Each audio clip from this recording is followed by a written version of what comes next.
మన నల్లగొండ జిల్లాకొచ్చి యాదాద్రి లక్ష్మీ నరసింహ స్వామి మీద ఒట్టు పెడుతున్నా 15 ఆగస్టు నాటికి రైతులందరికీ రుణమాఫీ చేస్తా. అటున్న సూర్యుడు ఇటు పొడిచినా ఎవడున్నా ఎవడు లేకపోయినా నేను 15 ఆగస్టుకు ₹1 లేకుండా రుణమాఫీ చేస్తా అని చెప్పిండా లేదా? ఇప్పుడు ఏమైంది నాయనా? రుణమాఫీ అయిందా? ఏ ఊరికి పోయినా 40 పైసలు అయింది, 60 పైసలు ఆగిపోయింది. ఇంకా ఈ అందానికి ఈయన ఖమ్మంలో పోయి చెప్తాడు రుణమాఫీ అయిపోయింది హరీష్ రావు, నువ్వు రాజీనామా చేయి. రాయే ఊరికి వస్తావు రేవంత్ రెడ్డి? దామ ఆలేరు నియోజకవర్గంలో ఏ ఒక్క ఊరికన్నా పోదాం 100% ఆ ఊర్లో రుణమాఫీ అయిందో అడుగుదా? నీకు దమ్ము కదా ఆలేరు పోదాం. నీ ఏ ఊరైనా నువ్వే సెలెక్ట్ చేసుకో. ఒక్క ఊర్లో మొత్తానికి మొత్తం రుణమాఫీ అయినాదేనన్నా? ఏ ఊరైనా అయినాదే? ఇవాళ వాళ్ళ మంత్రులే చెప్తున్నారు, ఎక్కడ పోతే అక్కడ అడ్డుకుంటున్నారు వాళ్ళని. మొన్న మీరందరూ టీవీలో చూసింది, పొంగులేటి శ్రీనివాసరెడ్డి మంత్రి అంటాడు లే ఇంకా 12,000 కోట్లు ఇచ్చేది ఉన్నది, జర మెల్లగిస్తాము అంటాడు. ఉత్తమ్ కుమార్ రెడ్డి మంత్రి అంటాడు ఇంకో 17 లక్షల మందికి ఇచ్చేది ఉన్నది, జర మెల్లమెల్లగా చేస్తాము అంటాడు.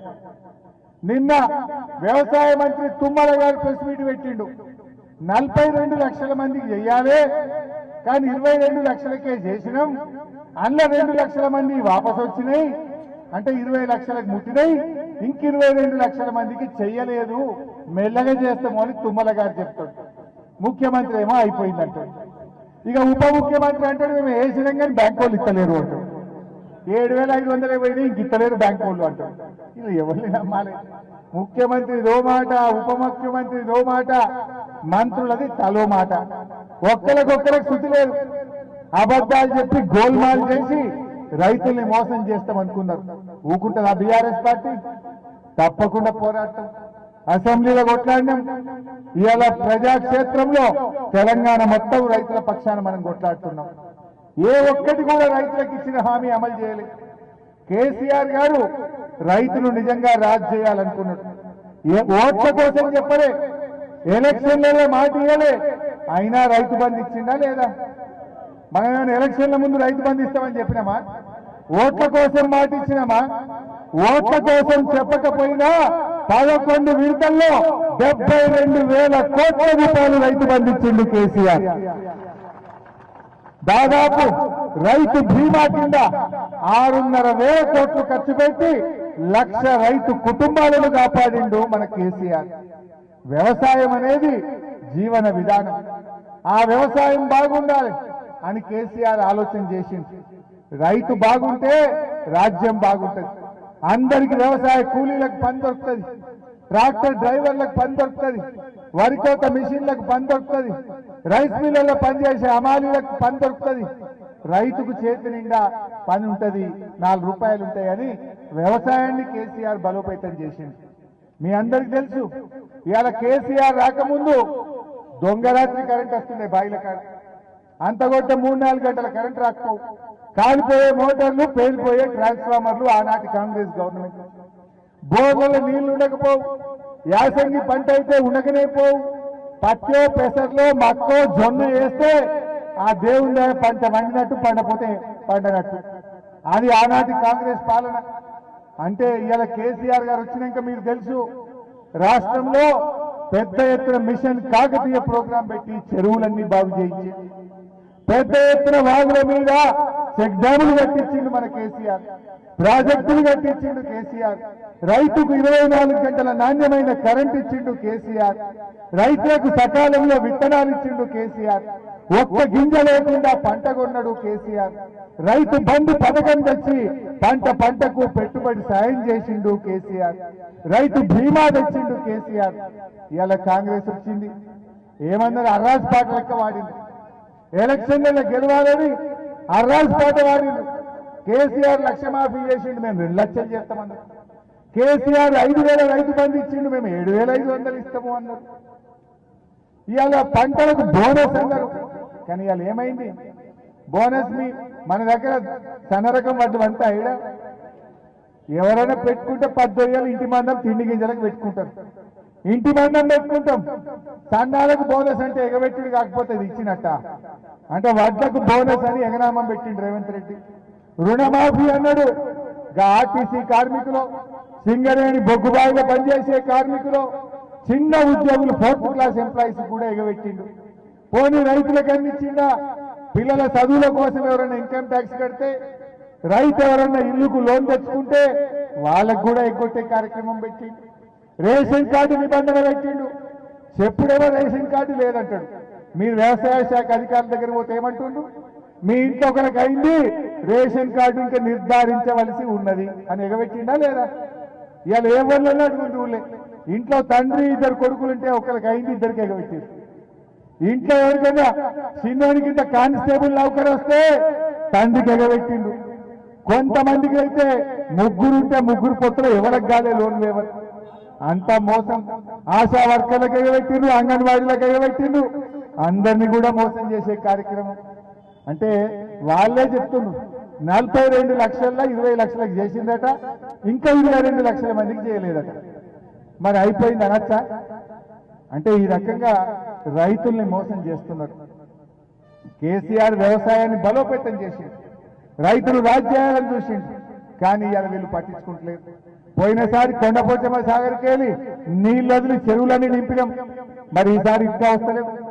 నేను డిమాండ్ చేస్తా ఉన్నా, తక్షణమే కొండపోచమ్మ సాగర్ నుంచి నీళ్లు విడుదల చేసి చెరువులు నింపాలని చెప్పి కూడా ఇక్కడ నుంచి నేను డిమాండ్ చేస్తా ఉన్నా. నవాబ్పేట చెరువుల ద్వారా, నవాబ్పేట రిజర్వాయర్ ద్వారా అన్ని చెరువులు నింపాలని చెప్పి కూడా డిమాండ్ చేస్తా ఉన్నాం. మరి ఈరోజు మీరు ఆలోచించండి, దయచేసి మనందరం కూడా గట్టిగా ఫైట్ చేయాలి, లేకపోతే వీళ్ళు మోసం చేస్తారు. ఇలా ముసలోళ్ళ పింఛన్ కూడా చక్కగా వస్తలేదు ఊర్లలో. 2 నెలల పింఛన్ రాలే. చెప్పుడేమో 4,000 అన్నారు, ఇప్పుడు 2 నెలలకి వెళ్ళి పింఛన్ రాలే.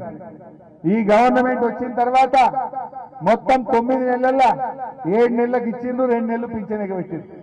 చెప్పుడేమో 4,000 అన్నారు, ఆ ఇచ్చే 2,000 కూడా చక్కగా ఇస్తలేరు. కళ్యాణ లక్ష్మి అన్నారు, తులం బంగారం అన్నారు, కళ్యాణ లక్ష్మి చెక్కు కూడా చక్కగా వస్తలేదు. 7,500 అన్నారు, 5,000 కూడా రైతు బంధు టైం మీద పడతలేదు. అన్ని మోసాలే జరుగుతూ ఉన్నాయి. అందువల్ల మనం కొట్లాడటం, ఎట్టి పరిస్థితులు ఈ ప్రభుత్వాన్ని ఇచ్చిపెట్టాం. మేము అసెంబ్లీలో కొట్లాడటం, మీతో పాటు ప్రజా ఉద్యమాలు కూడా మనం చేద్దాం. కేసీఆర్ గారు కూడా బయలుదేరుతారు తొందరలేనిగా, యాత్రకు బయలుదేరుతారు కేసీఆర్ గారు. తప్పకుండా ఈ ప్రభుత్వం మెడలు వంచి రైతులకు ఇచ్చిన హామీలు అమలు చేసేదాకా కేసీఆర్ గారి నాయకత్వంలో ఈ పోరాటం కొనసాగుతుంది. ఇవాళ కొంతమంది జర్నలిస్టులు ముఖ్యమంత్రి సొంత ఊరు కొండారెడ్డిపల్లికి పోయింది. ఆ ఊర్లో అందరిని అడిగితే ఎవరిని అడిగినా రుణమాఫీ కాలేదంటున్నారట. రూపాయికి బారణ మంది రుణమాఫీ కాలేదంటున్నారట. కొంతమంది రేవంత్ రెడ్డి మనుషులు గుండాగాళ్ళు వచ్చి ఆ మహిళా జర్నలిస్టుల మీద దాడి చేసి మహిళల మీద చెప్పుకోలేని విధంగా మహిళా జర్నలిస్టులను ఇబ్బంది పెట్టినటువంటి పరిస్థితి. ఇదా ప్రజాపాలన? ఇవాళ జర్నలిస్టుపై ముఖ్యమంత్రి ఊళ్ళోనే 12 మందికి రుణమాఫీ కాలేదని చెప్పి అందరినీ అడుగుతా ఉంటే ఆ జర్నలిస్టుల మీద దాడి చేసింది. మన తుంగతుర్తిలో మన గ్యాదర్ కిషోర్ మాజీ ఎమ్మెల్యే మీద, మన బీఆర్ఎస్ కార్యకర్తల మీద ధర్నా చేస్తా ఉంటే కోడిగుడ్లతో దాడి చేసే ప్రయత్నం చేసింది. ఎప్పుడన్నా మనం ఇట్లా చేసినామా? ఇది అలా ప్రజాపాలన పేరు మీద ఇందిరమ్మ రాజ్యం ముసుగులో అక్రమాలు చేస్తా ఉన్నారు. రైతులకు నోటీసులు ఇస్తా ఉన్నారు, ధర్నాలు చేస్తే కేసులు పెడుతున్నారు. ఆనాడేమో రైతు రుణమాఫీ అన్నారు, ఇవాళ రైతుల మీదనేమో రణం చేస్తున్నారు.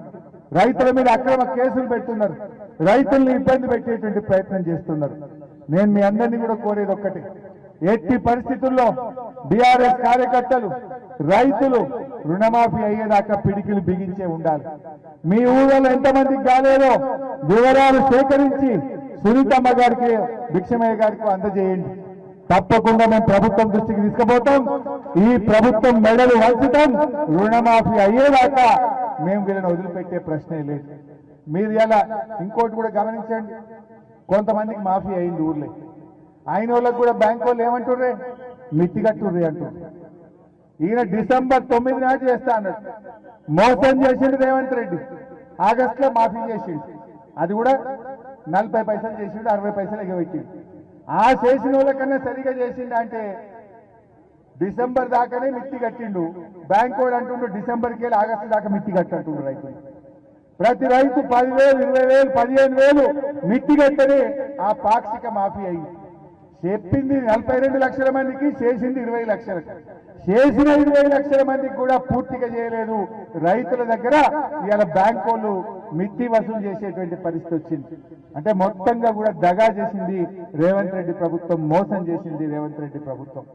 సో మిత్రులారా, మాకింకా జనగాంలో కూడా ధర్నా ఉంది. పల్లా రాజేశ్వర రెడ్డి గారు తొందరగా రమ్మని ఒకటే ఫోన్లు కొడతా ఉన్నాడు.